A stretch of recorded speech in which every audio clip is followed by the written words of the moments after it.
नमस्कार, मैं जितेंद्र चतुर्वेदी। प्रधानमंत्री नरेंद्र मोदी ने यूं ही नहीं कहा था कि कांग्रेस ने डीएमके को धोखा दिया है।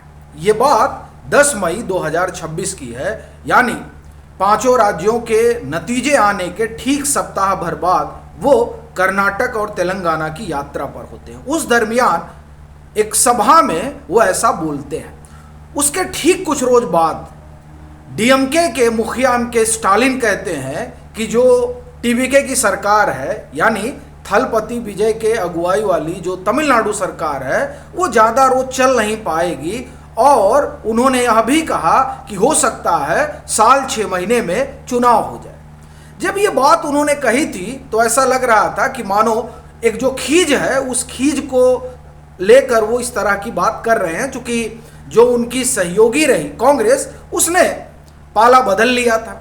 तो लगा कि ये जो पाला बदल हुआ है इसने डीएमके को नाराज कर दिया है और इस कारण डीएमके इस तरह का बयान दे रही है। लेकिन नहीं, ये बड़ा कैलकुलेटेड बयान था। फिर चाहे पीएम ने कहा हो 10 मई को या उसके बाद के दिनों में, डीएमके जो तमाम तरह की बात कर रही है वो सारी चीजें यूं ही नहीं हो रही हैं। असल में उसके पीछे एक बड़ी रणनीति है और वो रणनीति सीधे तौर पर बीजेपी के उस 2/3 बहुमत के मिशन से जुड़ी हुई है जिस पर वो कामकाज कर रहे हैं। अब बात यह है कि आखिर में जो पीएम ने कहा या जो डीएमके के मुखिया ने कहा उसका क्या मतलब निकाला जाए। क्या वो वाकई में उस मुहिम का हिस्सा बनने जा रहे हैं?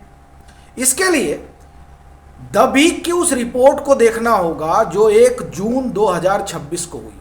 बड़ी महत्वपूर्ण है वो द वीक की रिपोर्ट। उस रिपोर्ट में जो कुछ कहा गया है वो दरअसल आने वाले पॉलिटिकल जो रीअलाइनमेंट है उसकी एक तरह से कही जाए कि वो कहानी कह रहा है, जिसका संकेत प्रधानमंत्री ने 10 मई को ही दे दिया था।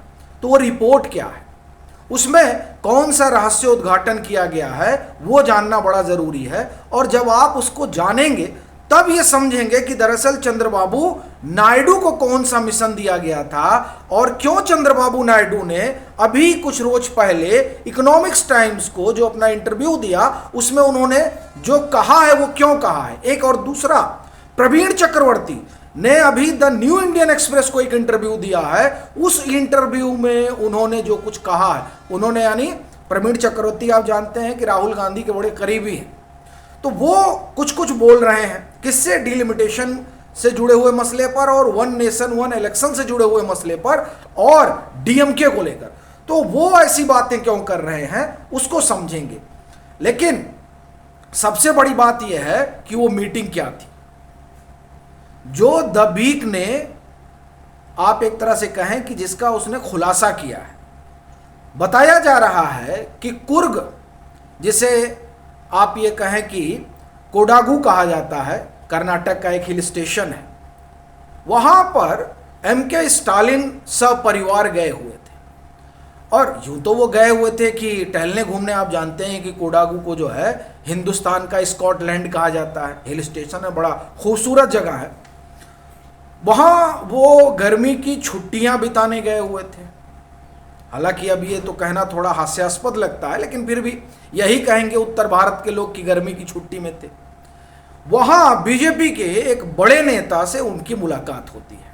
अब देखिए, मुलाकात तो यूं ही नहीं हुई, वो एक तरह से कहा जाए कि सारी चीज़ें प्री प्लान रही होंगी। तो वो मुलाकात जब होती है तो उस मुलाकात में एमके स्टालिन को ऑफर दिया जाता है और उनसे कहा जाता है कि आप जो है सेंटर का समर्थन करिए और वो समर्थन आप मुद्दा आधारित करिए। हमें नहीं कह रहे हैं कि आप हमारे साथ आ जाइए, लेकिन उनको ये जरूर आश्वासन दिया गया कि आप चाहें तो हमसे जुड़ सकते हैं, हम आपके जो सांसद वगैरह हैं जिनको आप कहेंगे उनको मंत्री भी बनाया जाएगा। और अगर आप ऐसा नहीं चाहते हैं कि एनडीए में शामिल हो तो मुद्दा आधारित समर्थन करिए। उस समय ऐसा लगा था कि चलिए बीजेपी ने चारा तो डाल दिया है, लेकिन एमके स्टालिन जिस तरह से और उनके जो सपुत्र हैं उदय स्टालिन, वो एक जो सनातन विरोधी उनकी पॉलिटिक्स है, उस पॉलिटिक्स के मद्देनजर वो बीजेपी के साथ जाएंगे नहीं, बावजूद इसके कि एक दौर में उनके जो पिताजी हैं, मतलब थे करुणानिधि साहब, उन्होंने एनडीए के साथ मिलकर सरकार बनाई थी। हालांकि तब वो दौर वाजपेयी जी का था, लेकिन ये लग रहा था कि हो सकता है वो आ जाएं। लेकिन फिर ये भी था कि उदयनिधि स्टालिन जिस तरह से बोल रहे हैं उससे लगता नहीं है कि चीज़ें आगे बढ़ेंगी। और फिर तमिलनाडु की अपनी पॉलिटिक्स है, द्रविडियन पॉलिटिक्स, उस पॉलिटिक्स में आप कम से कम बीजेपी के साथ नहीं दिखाई दे सकते हैं। चूंकि दो कारण है, वो बीजेपी को एक तरह से कहा जाए कि ब्राह्मणवादी पार्टी कहा भी जाता है, और जो द्रविड़ियन आंदोलन है उसका पूरा क्रक्स ही ब्राह्मणवाद के खिलाफ। तो पॉलिटिकली भी लग रहा था कि एमके स्टालिन आएंगे नहीं। लेकिन उसके बाद जो हुआ वो बड़ा रोचक है, और उसने ये बात बड़ी साफ कर दी कि किस तरीके से चंद्रबाबू नायडू जो है वो काफी हद तक सफल रहे हैं। तो अब सवाल ये उठता है कि ऐसा कौन सा संकेत एमके स्टालिन ने दिया, एक, और दूसरा चंद्रबाबू नायडू ने क्या कुछ कहा, और तीसरा प्रवीण चक्रवर्ती। लेकिन पहले हम लोग बात कर लेते हैं एमके स्टालिन की तरफ से क्या संकेत आ रहे हैं। देखिए, 3 घटनाएं जो हुई हैं वो तस्वीर को बहुत साफ कर रही हैं। पहली घटना है डीएमके का मुखपत्र। डीएमके के मुखपत्र में जिस तरह से राहुल गांधी पर हमला किया गया है वो हमला अप्रत्याशित है। उसमें क्या कहा गया? उसमें कहा गया कि राहुल गांधी अपरिपक्व है।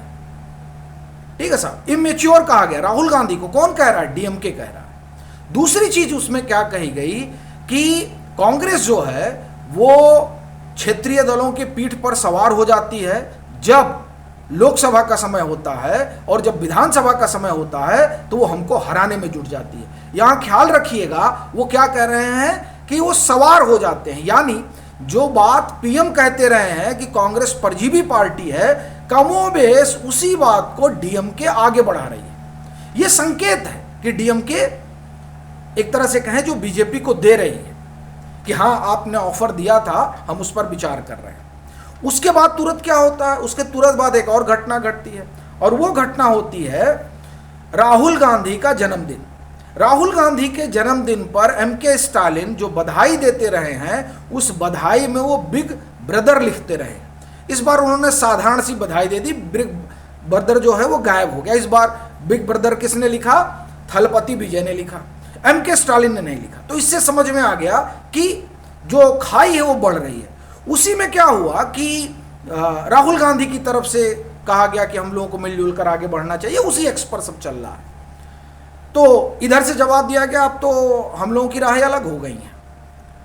एमके स्टालिन ने जवाब नहीं दिया, डीएमके के लोगों ने जवाब दिया। अब देखिए, ये घटना बड़ी है पॉलिटिक्स में। अब सीधे तो कोई लाठी लेकर उतरता नहीं है मार करने के लिए, यहां तो संकेतों में ही संदेश दिए जाते हैं। तो बीजेपी को भी संकेतों में संदेश दिए जा रहे हैं और कांग्रेस को भी। तीसरी जो बड़ी घटना है वो बड़ी महत्वपूर्ण है इस दिशा में।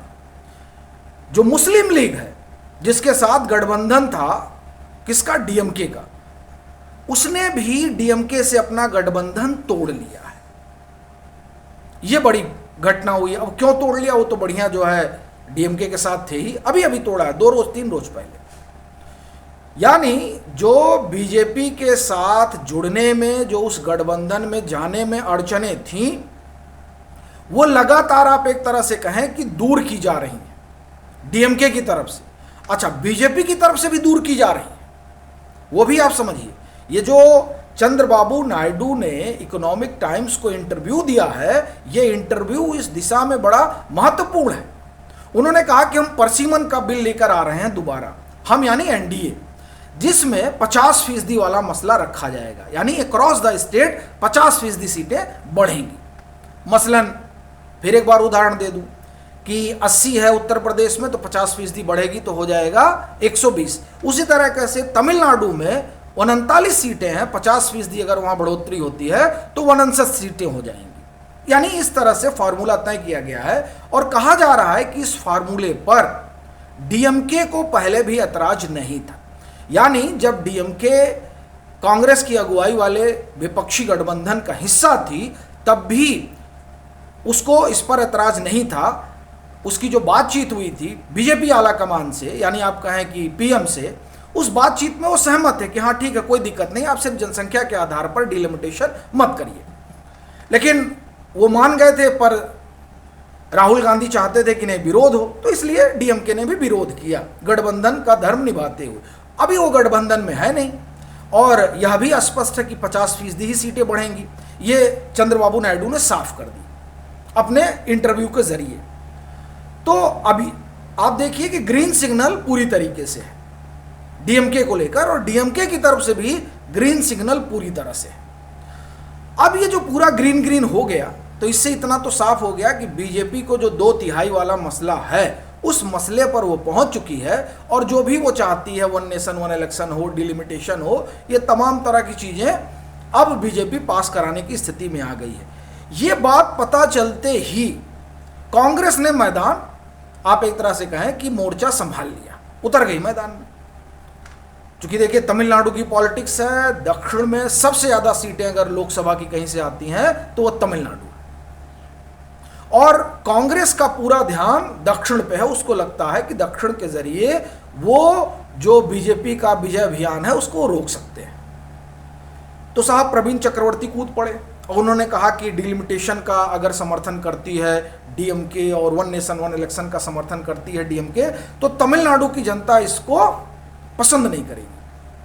और इसके ठीक पहले शशि थरूर भी बोल चुके हैं कि ये तो जो है एमके स्टालिन अगर समर्थन करते हैं तो ठीक नहीं है। तो कुल मिलाकर कहानी यह है कि डीएमके जो है वो अब लग रहा है कि एनडीए के पक्ष में आ गई है, इस बात का वो संकेत दे रही है। और कहा जा रहा है कि वन नेशन वन इलेक्शन वाला मसला मानसून सत्र में लाया जा रहा है, और जो वन नेशन वन इलेक्शन का ड्राफ्ट है उसमें यह कहा गया है कि जो भी विधानसभा, यानी जहां स्टेट गवर्नमेंट है और वहां पर वो अपना आधे से ज़्यादा का समय गुजार चुके हैं, यानी 5 साल का कार्यकाल होता है किसी भी स्टेट या सेंट्रल गवर्नमेंट का, तो अगर स्टेट गवर्नमेंट ने 3-3.5 साल पूरे कर लिए हैं तो वन नेशन वन इलेक्शन वाला जो मसौदा है, इसमें अगर इस लिहाज से चुनाव होता है तो उसको जो है उसी में वही उसके साथ ही करा लिया जाएगा, और जिसका 2.5 साल या उससे कम का कार्यकाल पूरा हुआ होगा उसको दूसरे फेज में कराया जाएगा। तो अगर इस लिहाज से आप देखें तो तमिलनाडु की कहानी यह है कि 2029 में टीवीके की जो सरकार है वो 3 साल तकरीबन पूरा कर ली होगी, यानी वहां पर 2029 में चुनाव होने की पूरी संभावना है अगर वन नेशन वन इलेक्शन वाला मसौदा पास हो जाता है, और ये डीएमके के पक्ष में है। इसीलिए ये माना जा रहा है कि डीएमके एनडीए का मुद्दा आधारित समर्थन करने को तैयार है। बाकी आप लोगों की क्या राय है, जरूर साझा करिए।